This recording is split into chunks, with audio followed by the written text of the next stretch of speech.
Hello and welcome everyone. This is Type V3 and the White Knight has arrived. This is SRC Weißritter, the Altaizen's female piloted partner from Super Robot Taisen Original Generation. And like many fans of the series, of the two main leads, this is the robot I prefer. Now I think that this is a good looking figure.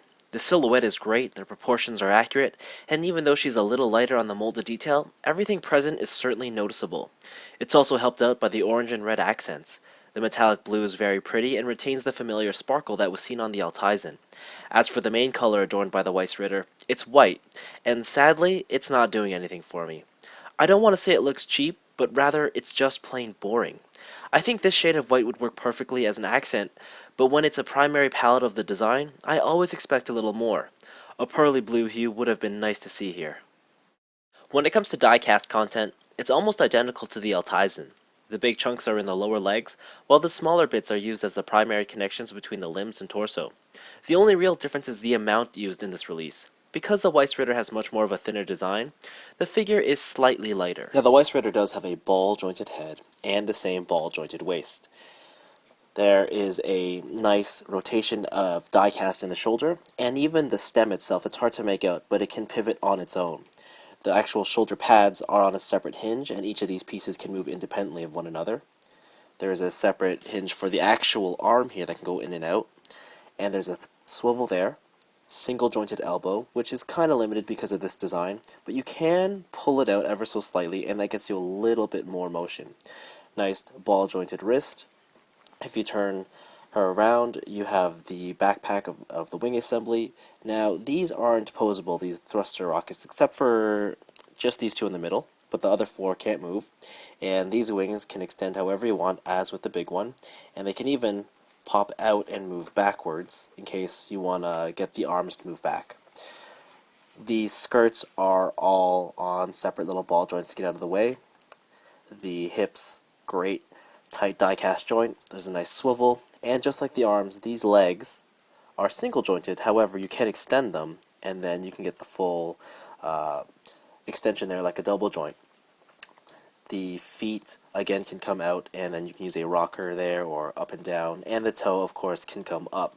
The only weird thing is, the actual socket is die-cast, and the ball is plastic, so mine are kind of loose, and I don't know what that's going to mean over time, but right now, it's manageable, and of course these bits can come up.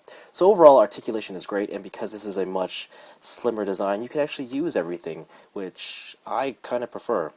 Also, the arms tend to come out rather easily, but it's nothing of major concern for me. Unlike her partner, the Weißritter comes with plenty of accessories. First, we've got a pair of fists for punching things with little effect, and a pair of open palms to look dynamic and cool. Then, there's a set of holding things hands so that she can wield her plasma cutter. If you're used to Gundam-style beam sabers, then you'll know what to expect here. Nothing too incredible. Next, she got a pair of trigger finger hands to fire the enormous ox tongue rifle. It's a great looking firearm, and the quality of paint is very similar to the base figure itself. Unfortunately, this is a single, solid piece of plastic, so you can't cock the gun. On the upside, it's incredibly light, so she has no problems holding it at all. Lastly, you can exchange her left wrist guard out for one that has the beam cannons exposed. Getting a fist into this wrist guard is a little trickier, and you pretty much lose all articulation in the hand as well. Unfortunately, the Weißritter comes with no effect parts, which is a bit of a downer in my books. Then again, I don't think there's any effect part that would really be crucial for this character to display. However, she does include a spare set of antennae and an attachment for use with the Tamashii stage. As mentioned earlier, from a pure design aspect, I much prefer the Weißritter over the Altaizen. But does that mean I like this Super Robot Chogokin better as well? In a word, yes, but it's more than just aesthetics alone, because frankly, the paint finish on this figure is a notch lower than her partner's. Honestly, the Weißritter is just a better toy in general.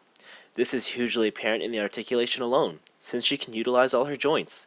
There's also a good amount of accessories, and even if there are no effect parts, their exclusion from this release isn't detrimental to the figure as a whole. In short, if you want a good-looking robot with awesome posability and have an addiction to die-cast, then the Super Robot Chogokin Weißritter may be something you'll want to look into. Again, if you can find her for about $40, then you'll definitely be satisfied. But any higher and you might start to question the value of this 6-inch robot. Also, if you're a fan of the series, then I can't see why you wouldn't want her. Although, that does mean you'd also have to grab the Altaizen as well. 'Cause, you know, they're partners. Anyways, this has been Type V3. Thanks for watching, and I hope you enjoyed this look at original generation SRCs.